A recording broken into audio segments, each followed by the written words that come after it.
స్వాగతం మహారాజా విశ్వామిత్ర. ఇది మా ఆశ్రమం. ఓ, ఈ ఆవు దివ్యమైనదిగా కనిపిస్తోంది. ఇది కామధేను. దీన్ని ప్రసాదించగలదు.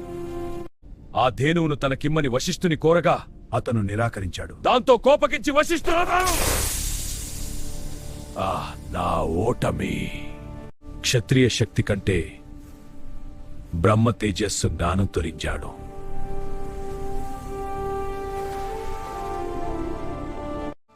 వశిష్ఠునితో సమానమైన బ్రహ్మర్షి హోదా పొందడానికి నా రాజ్యాన్ని వదిలేసి ఇక నా లక్ష్యం బ్రహ్మ.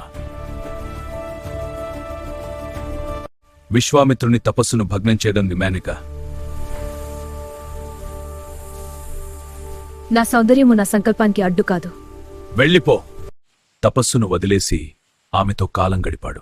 ఈమెకు జన్మించిన కుమార్తె శకుంతల.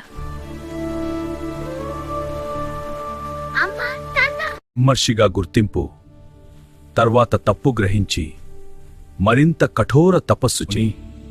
నీ తపస్సు చూసి సంతోషించాను.